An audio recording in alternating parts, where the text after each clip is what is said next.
Sandeshkhali BJP নেতা গঙ্গাধর কয়াল নিজের জাল থেকে বেরোতেই হাইকোর্টের দ্বারস্থ হয়েছেন। শুক্রবার বারাসাতে কার্যত এমনই মন্তব্য করলেন রাজ্যের স্বাস্থ্য প্রতিমন্ত্রী চন্দ্রিমা ভট্টাচার্য। এদিন তিনি দমদম লোকসভা কেন্দ্রের তৃণমূল প্রার্থী সৌগত রায়ের মনোনয়নের সঙ্গী হয়ে বারাসাতে আসেন। প্রসঙ্গত ভাইরাল ভিডিও বিতর্কে ইতিমধ্যেই গঙ্গাধর কয়ালের বিরুদ্ধে সন্দেশখালী থানায় অভিযোগ দায়ের হয়েছে। তার মধ্যে ষড়যন্ত্রের অভিযোগ তুলে গঙ্গাধর কলকাতায় হাইকোর্টের দ্বারস্থ হয়েছে।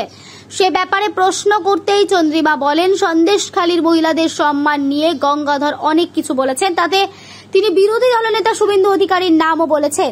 ওই ভিডিও প্রসঙ্গে গঙ্গাধর এখন বলছে ওটা তার নিজের গলা নয়, প্রযুক্তি নাকি ব্যবহার করা হয়েছে। গঙ্গাধর জালে জড়িয়ে গেছে, এখন সেখান থেকেই তিনি বেরোতে চাইছেন, তাই তিনি হাইকোর্টের দ্বারস্থ হয়েছেন। মনোনয়নপত্র জমা দিয়ে বেরোনোর সময় সৌগত রায় সাংবাদিকদের প্রশ্নের উত্তরে বলেন, সন্দেশখালী এতদিন সংবাদ মাধ্যমের বাইরে কারো মাথায় ছিল না। সন্দেশখালী নিয়ে আমাদের দলের নেতা অভিষেক বন্দ্যোপাধ্যায় সত্যতা সামনে এনেছে। সন্দেশখালী নিয়ে বিজেপি চাপে রয়েছে।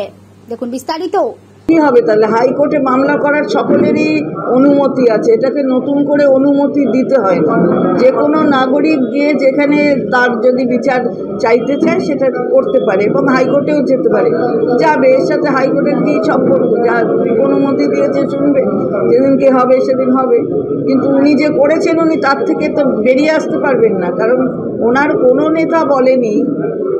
শুধুমাত্র এইখানকার যারা নেতা, যার বিরুদ্ধে ওনার অভিযোগ ছিল, তিনি ছাড়া, মানে অভিযোগ না, যিনি তাকে সাপোর্ট করেছিলেন ইনফ্যাক্ট, মানে এই কাজগুলো করার জন্য, এই মিথ্যাচার করার জন্য যে ভারতীয় জনতা পার্টির এখানকার নেতা, অর্থাৎ বিরোধী দলের নেতা, তিনি তার সম্পর্কে বলেছিলেন, গঙ্গাধর কয়াল তার সম্পর্কে বলেছিলেন। সুতরাং সেই ভিডিওটা পরে বলেছেন, আগে বলেছেন আমার গলা, পরে বলেছেন গলার কি হাই টেকনোলজি না কি সব বলেছেন। তো এসব ওদের যারা উড়ে এসেছে, যে নেতারা যারা উড়ে আসছেন, তারা এই ভিডিওটা কখনোই ফেক কিংবা অন্য কিছু বলেনি। সুতরাং এসব বলে লাভ হবে না। ভিডিওটা ভাইরাল হয়ে গেছে, একেবারে দেশের গণ্ডি ছেড়ে বাইরে চলে গেছে। আর কত রকমের তো হচ্ছে, খালি ওটা নয়। গঙ্গাধর কয়াল কি বলল গিয়ে এখন তার পরে, মানে আফটার থট বলে এটাকে, সেই আফটার থট হলে তো হবে না। মেয়েরা বেরিয়ে এসছে, তো মেয়েরা বেরিয়ে এসে বলছে জোর করে লিখিয়ে নিয়েছে, আমরা জানি না কি লিখেছে। এমনকি একটি মেয়ে তার মা উইথড্র করে নিয়েছে, কমপ্লেন্ট উইথড্র করেছে। তারপরে আবার গঙ্গাধর কয়ালের বলার কি আছে? যেতেই পারে, যে কোনো লোক হাইকোর্টে যেতেই পারে, তার নাগরিকের অধিকার আছে। ওরা নাগরিকত্ব কেড়ে নিতে চায়, কিন্তু সেটা তো হয় না। ওদের নাগরিকত্ব কেড়ে নেওয়ার একটা প্ল্যান প্রোগ্রাম, সিএ করে নানা রকম, কিন্তু ওইভাবে তো হয় না। যে কোনো নাগরিক যেতে পারে, যাচ্ছে।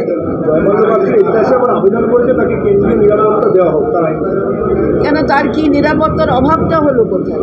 তিনি তো বরঞ্চ নিরাপত্তা অভাব করে দিয়েছেন মেয়েদের। এই যে অসম্মান করেছেন, এই যে তার দল 2000 টাকা, 1000 টাকা, 500 টাকা এসব দিয়ে মেয়েদের ভুল বুঝিয়ে কিসে সই করছে তারা জানে না। এমনকি যারা অভিযোগ করছে তাদের মধ্যেও দুটো ভাগ হয়ে গেছে মেয়েদের। মাননীয় রাষ্ট্রপতির কাছে কারা গেছেন, কারা আন্দোলন করছেন, অথচ তারা আন্দোলনকারী আদৌ কি না, এসব নানান ঘটনা ঘটছে। এই নানান ঘটনা বুঝিয়ে দিচ্ছে যে এটা যে ধরনের প্ল্যান করে করা হয়েছে, সেই প্ল্যানের আসল ফল তুলতে পারছেন। তাই এবারে হাঁটাহাঁটি করছে নানান জায়গায়। বিজেপির তরফে বলা হচ্ছে যদি এটা মানে সাজানো ঘটনাই হয়, মিথ্যেই হয়, তাহলে নবান্নে কেন জমি যাদেরকে ফিরিয়ে দেওয়া হবে সেই তালিকা কেন তৈরি করা হলো? সরকারি বিডিও অফিসাররা কেন ওখানে বাড়ি বাড়ি গিয়ে বুঝলাম না কি? বিজেপির তরফে বলা হচ্ছে যে যদি এটা ঘটনা মানে মিথ্যে ঘটনাই হয়, তাহলে জমি যারা হারিয়েছে আপনি জমির সঙ্গে এটাকে আলাদা করবেন। মহিলা সম্মান নিয়ে এটা কথা। এই গঙ্গাধর কয়াল যেটা বলেছে সেটা জমি নিয়ে নয়, জমি বাদে মহিলা সম্মান নিয়ে কথা হচ্ছে।